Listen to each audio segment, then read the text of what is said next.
Office de radio et télévision du Mali, bienvenue sur notre antenne. Il est 7h à Baguineda, 9h à Kigali, au Rwanda.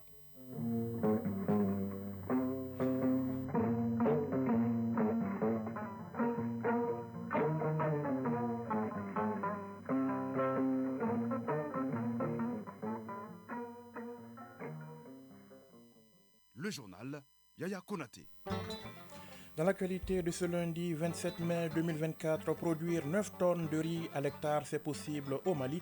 La preuve est fournie par la coopération chinoise dans un champ école à Baguineda, du riz à haut rendement qui fait partie des 91 variétés expérimentées. Le ministre de l'Agriculture est allé voir. Maliens et Rwandais réunis à Kigali pour booster leur coopération. Plusieurs questions sont sur la table. La session ministérielle de la grande commission mixte de coopération s'ouvre ce lundi. Elle devra être sanctionnée par la signature d'accords dans plusieurs domaines. Dans l'actualité également, cette visite très attendue dès demain du président de la transition gabonaise en France, au menu des discussions avec son homologue français sur la poursuite des relations bilatérales, la transition en cours à Libreville, mais aussi d'autres sujets d'intérêt commun comme la transition climatique. Les Comores, le président Azali Assoumani a prêté serment hier pour un nouveau mandat. 5 de ses homologues africains et des délégations étrangères ont pris part à la cérémonie. Le président comorien se propose entre autres de renforcer les partenariats avec les investisseurs en faveur notamment de la zone de libre-échange continentale. Enfin, les sports football, le championnat national de Ligue 1, la dernière journée s'achève ce lundi. Hier, c'était l'épilogue du Tour cycliste du Mali sur l'axe Fana-Bamako. Notre compatriote Yaya Diallo remporte le maillot jaune. L'actualité des sports, c'est en fin d'édition avec Isaac Thienou. Mesdames, Messieurs, bonjour. 9 tonnes de riz produits à l'hectare. Non, ce n'est pas un rêve. Cela se passe ici au Mali, précisément à Baguineda, dans un champ pilote de la coopération agricole sino-malienne. Au-delà de ce riz, à haut rendement, 91 variétés ont été expérimentées par le projet Assistance technique à l'agriculture en compagnie de l'ambassadeur de Chine au Mali. Le ministre de l'Agriculture est allé voir le reportage de Abdul Karim Kaba. En unissant nos efforts et en partageant nos connaissances, nous générons les bases d'une croissance agricole durable et prospère, bénéfique pour les générations futures. Cette phrase du chef de mission du projet d'assistance technique à l'agriculture au Mali, PATAM, témoigne de l'excellence de la coopération sino-malienne. Depuis le début du projet, de nombreux progrès ont été réalisés, à savoir la conduite des essais sur 91 variétés, 72 sessions de formation agricole organisées permettant de former environ 1600 personnes, des démonstrations de culture de riz et de maïs à haut rendement ont été mises en place, d'où cette cérémonie de récolte et d'évaluation de production du riz à haut rendement à Sundungba. Chan Jing, chef de la mission agricole chinoise au Mali. Nous avons organisé 72 sessions de formation technique et de démonstration sur le terrain, couvrant divers aspects tels que le riz, le maïs, le coton, les légumes et la machinerie agricole, adoptant une approche sortie du centre et invité au centre. Nous avons formé au total 1579 agriculteurs, étudiants, élèves, techniciens agricoles et responsables locaux, améliorant ainsi les pratiques agricoles traditionnelles.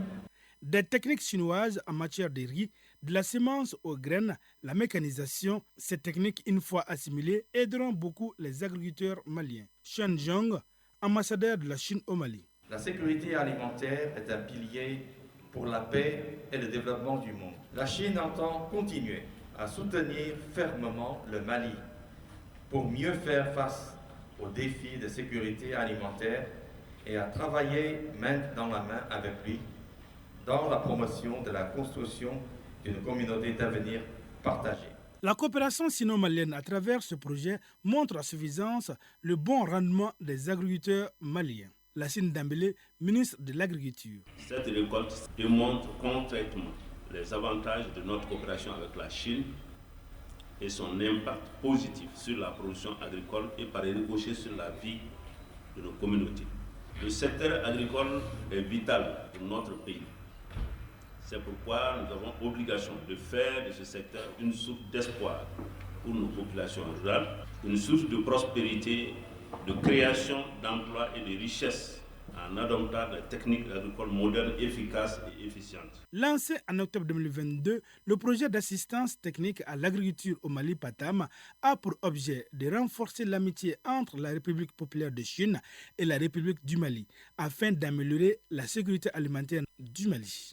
De coopération dans le domaine agricole et dans bien d'autres domaines, maliens et rwandais en ont parlé également dans le cadre des préparatifs de la grande commission mixte de coopération entre les deux pays. La session ministérielle s'ouvre ce lundi. Elle sera sanctionnée par la signature d'accords dans certains domaines. Il faut dire que les deux parties ont à cœur de faire de leur coopération bilatérale un modèle de réussite dans les relations sud-sud. De Kigali, Mohamed Diarra. Ils sont à la base des grandes décisions attendues à l'issue de cette première grande commission mixte de coopération au Rwanda-Mali. Les experts d'une bonne dizaine de départements ministériels du Mali et du Rwanda ont accordé leur violence sur les différentes propositions d'accords de coopération et autres documents qui seront adoptés par les ministres des Affaires étrangères des deux pays. Des accords tous mutuellement avantageux pour les peuples des deux pays. Justice Ntawali, directeur général par intérim de la direction Afrique au ministère rwandais des Affaires étrangères. Nos échanges ont été marqués par un esprit de partenariat et de compréhension mutuelle, témoignant de notre volonté commune de construire un avenir meilleur pour nos deux peuples. Nous avons également posé des fondations d'une collaboration future, fructueuse. Les liens que nous avons tissés et les idées que nous avons partagées serviront de notre solide coopération sur laquelle nous bâtirons des actions concrètes et durables pour un avenir meilleur pour nos deux peuples. En attendant la session ministérielle qui s'ouvre ce lundi, déjà un sentiment de travail bien fait se dégage des deux côtés. Boubacar Biro Diallo, directeur Afrique au ministère des Affaires étrangères de la coopération internationale. Il ne pouvait d'ailleurs en être autrement eu égard à l'engagement de nos deux gouvernements et de nos peuples à consolider et renforcer davantage la coopération bilatérale dans divers domaines tels que la défense et la sécurité, la justice, l'économie et les finances, les infrastructures et le transport, le commerce, le développement agricole, le secteur minier et énergétique, l'enseignement, la santé. Les résultats encourageants auxquels nous sommes parvenus témoignent de notre détermination commune à faire de notre coopération bilatérale un exemple réussi de coopération sud-sud pour le bonheur de nos deux peuples. Les travaux de 2 jours se sont déroulés conformément aux orientations stratégiques des dirigeants des deux pays, le tout dans un esprit de partenariat gagnant-gagnant. Kigali, Mohamed Diarra et Tayeb Adjaviakoui pour l'ORTM. À 7h08, voyons le reste de l'actualité hors de nos frontières aux Comores. Le président Azali Assoumani a prêté serment hier pour un nouveau mandat. C'était dans un stade omnisport de Moroni en présence de 5 de ses homologues africains et de plusieurs délégations étrangères. Avec ce nouveau mandat de 5 ans, Azali Assoumani, 65 ans, entame sa 8e année à la tête des Comores depuis son retour au pouvoir en 2016.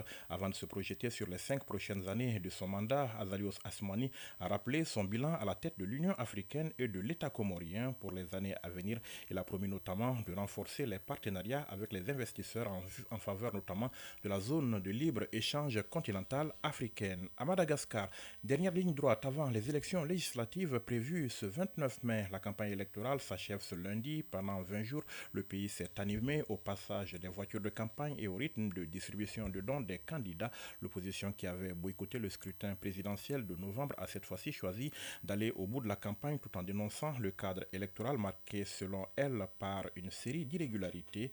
L'opposition dénonce donc des intimidations reçues par des candidats potentiels ayant depuis annoncé à se présenter, laissant dans 3 districts la coalition présidentielle sans adversaire. Au Gabon, la nouvelle compagnie aérienne nationale devrait lancer ses premiers vols commerciaux en juin. L'annonce a été faite par le ministre des Transports. Le président de la transition, Brice Clotaire Oligui Nguema, avait durant son discours de Nouvel An annoncé la création d'une nouvelle compagnie nationale alors que la dernière, Gabon Airlines, avait été mise en liquidation il y a plus de 10 ans. Fly Gabon, c'est son nom, a commencé à acquérir des avions et ses premiers vols sont donc imminents. Brice Oligui Nguema, attendu demain en France, le président gabonais de transition doit s'entretenir cette semaine en tête-à-tête avec son homologue français Emmanuel Macron. Au menu des discussions, la poursuite des relations bilatérales, la transition en cours à Libreville, mais aussi d'autres sujets d'intérêt commun comme la transition climatique. Durant son séjour, le chef de l'État gabonais participera aussi mercredi à un forum économique France-Gabon co-organisée par le patronat français. Proche-Orient, une frappe menée par l'armée israélienne dans la bande de Gaza a tué au moins 35 personnes tard hier dimanche donc à Rafah, selon le bureau des médias du gouvernement du Hamas. Des dizaines d'autres civils ont été blessés et le bilan humain pourrait dépasser les 100 victimes, selon un porte-parole de l'Office de secours et de travaux des Nations Unies pour les réfugiés de Palestine dans le Proche-Orient. La frappe a visé des tentes de personnes déplacées à côté d'un centre de l'agence onusienne, selon le Croissant Rouge palestinien qui décrit des scènes horribles dans le quartier de Tal al-Sultan au nord-ouest de Rafah. Les dirigeants sud-coréens, japonais et chinois se sont réunis ce lundi à Séoul lors d'un sommet tripartite, le premier depuis près de 5 ans. Ils ont convenu de renforcer leur coopération trilatérale. Quelques heures plus tôt, Pyongyang a fait part de son intention de lancer un nouveau satellite espion. La rencontre entre le président sud-coréen Yoon Suk-yeol, le premier ministre chinois Li Qiang et le premier ministre japonais Fumio Kishida ne devrait pas déboucher sur d'importantes avancées, mais les dirigeants espèrent qu'elle contribuera à redynamiser la diplomatie tripartite. Radio Mali à Bamako et environ, 92 MHz en FM pour la chaîne nationale et 95.2 MHz en FM pour la chaîne 2. 7h11, retour ici au Mali. Plusieurs terroristes neutralisés et d'importants matériels saisis. C'est le bilan d'une opération antiterroriste menée hier par les FAMA dans la région de Nara. Le poste de Mourdia a en effet fait l'objet d'une attaque terroriste. Côté ami aussi, on déplore des pertes en vies humaines et des blessés. Je vous propose de suivre la lecture du communiqué de l'état-major général des armées qui l'annonce. Communiqué lu ici par Boubacar Bablé-Touré. L'état-major général des armées informe l'opinion nationale que ce dimanche 26 mai 2024, aux environs de 5h40 du matin, des combattants de la Katiba Massina ont mené une attaque avec utilisation de 2 véhicules kamikazes et des tirs d'obus contre le poste FAMA de Mourdja, région de Nara. La prompte réaction et sans répit des FAMA a permis de déjouer cette attaque en infligeant de lourdes pertes en vies humaines et matérielles aux terroristes. Le bilan fait état d'un nombre important de terroristes neutralisés, des dizaines de blessés et les matériels suivants récupérés. 11 mitrailleuses PKM, 15 PM, 4 LRAC, 4 roquettes de LRAC, 9 motos, 3 radios talkie-walkie et divers matériels, boîtes chargeurs de PKM, chargeurs PM, beaucoup de munitions. Du côté des FAMA, on déplore malheureusement 5 morts, des dizaines de blessés et des véhicules touchés par balles et fractions des obus et véhicules kamikazes. L'état-major général des armées présente ses condoléances aux familles des frères d'armes tombés sur le champ d'honneur et souhaite prompt rétablissement aux blessés. L'état-major général des armées rassure la population que la recherche et la neutralisation ainsi que la destruction des refuges terroristes continuent sur toute l'étendue du territoire national. 7h13, le grand format du lundi s'intéresse aujourd'hui à une couleur qui fait partie de la gamme des couleurs vives. Il s'agit du rouge, une couleur qui a une portée spirituelle puisqu'elle symbolise le sang dans la tradition malienne. Ce sang parfois versé pour prévenir un mal ou satisfaire un besoin. Le grand format du lundi en rediffusion s'intéresse à cette couleur sous l'ambivalence du bien et du mal. Il est signé Bourama Traoré. Chaleureuse, énergique, pénétrante et dans une certaine mesure rassurante, que des qualificatifs pour décrire la couleur rouge. Mamadou Samaké ne jure que par le rouge depuis son enfance. Le quinquagénaire tire cet amour de son club sportif de cœur. La couleur rouge, moi je l'aime parce que depuis mon enfance, j'étais dans l'équipe de Joliba. Donc à cause de ça là, moi j'aime la couleur rouge. Donc parce que certains disent que le rouge symbolise l'enfer. Je ne crois pas tout. Un amour qui tranche avec la compréhension générale sur le sens du rouge. Cette couleur est symbole de danger pour certains. D'autres la qualifient de malheur, comme Adama Koulibaly, qui l'évite au maximum. Dans notre tradition, le rouge symbolise le malheur. C'est pourquoi, pour certains sacrifices, on privilégie le couleur rouge. Le rouge n'est pas une couleur de bonheur ni de joie. Il représente le sang. Je n'aime pas la couleur rouge. Dans ma garde-robe, rarement vous verrez des habits ou des chaussures de couleur rouge. Au-delà de son aspect vif, le rouge est perçu comme une belle source d'inspiration et un bon stimulant des passions profondes comme l'amour, la haine ou encore la vengeance, sans oublier son rôle d'alerte en cas de danger. Dans la tradition malienne, le rouge a également une signification. Moussa Sisma en est un des gardiens. En réalité, chez nous, la couleur rouge est une couleur de force, et une force multidimensionnelle qui peut être du négatif ou du positif. Mais très généralement, quand on a des problèmes, on nous dit qu'il faut faire recours rouge. On nous dit en bambara du ruban. Ce qui peut pousser le mal ou bien peut juguler un problème qui arrive. Le rouge symbolise à la fois le bien et le mal selon les interprétations des uns et des autres. Cette ambivalence sera longtemps entretenue tant qu'il gardera son poids spirituel, comme nous l'explique Moussa Sisma, traditionnaliste. On a des difficultés par exemple dans la famille, dans le village, on comprend pas ce qui arrive, on dit il faut verser du sang. Ça veut dire que on ne sait pas qu'est-ce qui arrive, mais en versant le sang, on pousse la chose qui arrive de négatif. Maintenant, pour faire venir le bien également, c'est dans ces mêmes difficultés qu'on dit de verser du sang pour avoir du bien. C'est un couteau à double tranchant et très généralement, quand on l'utilise, on a toujours satisfaction par rapport à la chose pour laquelle on l'a fait. Outre sa portée spirituelle, le rouge est une matière essentielle pour le monde scolaire et universitaire, notamment les enseignants. Les stylos de couleur rouge servent généralement d'outils de correction et d'évaluation des apprenants, ce qui n'est pas sans explication selon les traditionalistes, doublé de sa casquette d'enseignant. On vous parle souvent des couleurs chaudes. Donc le rouge domine toujours toutes les couleurs et on préfère ne pas trop l'utiliser comme les autres. Mais si on l'utilise, c'est vraiment pour extérioriser quelque chose, mettre en exergue quelque chose. Bien que l'islam privilégie la couleur blanche selon une recommandation prophétique, le rouge n'est point interdit. Au niveau de l'habillement ou d'autres usages, la couleur n'a aucun impact sur la foi. Mahamadou Kouma est imam.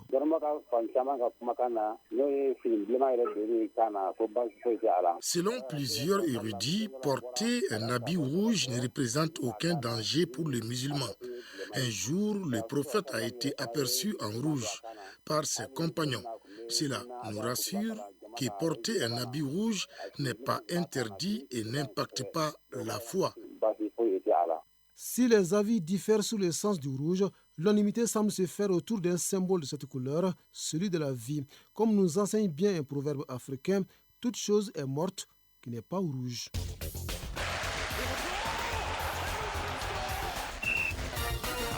Et à 7h passées de 17 minutes à Bamako, nous passons au sport du foot avec la 30e et dernière journée du championnat national.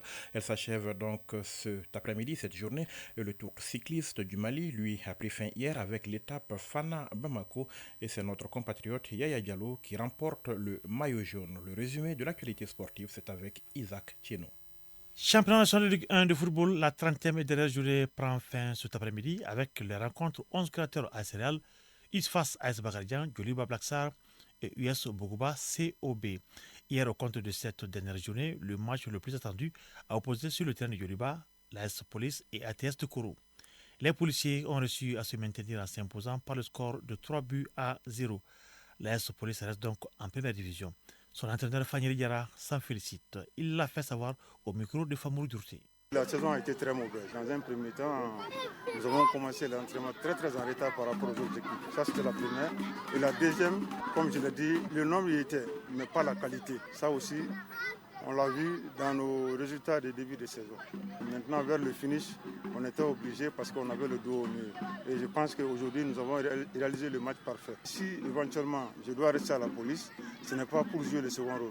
Quand je suis arrivé, c'était pour sauver l'équipe de la relégation. Ça a été fait. Et cette année, donc éventuellement, j'ai dit si je dois rester, il faut qu'on change de méthode, il faut qu'on change d'objectif. Parce que ce n'est plus pour rester et assurer le maintien. ATS de Kourou, à cause de cette défaite, est donc la quatrième équipe qui accompagnera les trois autres déjà relégués, à savoir l'Ax Blacksar, le COB et l'USC Kita. Autre résultat enregistré au compte de cette 30e journée, Bingham Sek a battu l'Union sportive du Sac de Kita par le score de 3-0. Afrique Football Elite s'est imposé par le minimum de 1-0 devant l'Union sportive de Bougouni. Le Salman Bako et l'ASCO fait match nul, 0 but partout. Et elles sont en football cette fois-ci sur le continent. Un record de plus dans l'histoire des clubs dans le football africain. Le géant égyptien El Ali règne de plus en plus en maître absolu sur le football africain après sa victoire 1-0 en finale de la Ligue des Champions. El Ali s'est adjugé son 12e titre de Ligue des Champions de la CAF. La victoire de ce samedi étant la 4e fois consécutive qu'il remporte le titre le plus prestigieux du continent. Un exploit qui confirme son autorité en tant que roi des clubs de football africain. La victoire de ce samedi marque également 20 matchs de Ligue des champions de la CAF sans défaite pour les champions. Il termine également la campagne avec la meilleure défense avec un seul but encaissé cette saison. Cyclisme. La 10e édition du Tour cycliste du Mali a connu son épilogue hier dimanche à la faveur de la 6e et dernière étape courue entre Fana et Bamako, longue de 145 km. Yaya Diallo du Mali a remporté cette étape et a récupéré le maillot jaune qui était en possession du Burkinabé Il Boudo Mamadi. Au classement général donc, le Mali est premier. Le Burkina Faso et le Maroc sont respectivement 2e et 3e. On termine par l'athlétisme. La Kenyane Béatrice Chebet s'est emparée samedi à Egen du record du monde du 10 000 mètres en 28 minutes 54 secondes 14 centièmes. Chassant des tablettes, les 29 minutes 1 seconde 3 centièmes de l'Éthiopienne Letesen Bet reçue en 2021. Elle devient donc la première femme à courir la distance en moins de 29 minutes. Elle a annoncé après sa course qu'elle viserait le doublé 5 000 et 10 000 mètres aux Jeux Olympiques de Paris.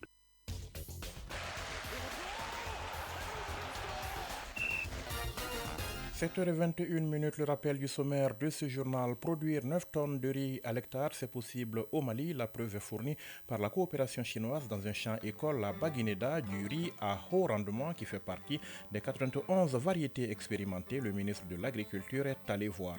Maliens et Rwandais réunis à Kigali pour booster leur coopération. Plusieurs questions sont sur la table. La session ministérielle de la grande commission mixte de coopération s'ouvre ce lundi. Elle devra être sanctionnée par la signature d'accords dans plusieurs domaines.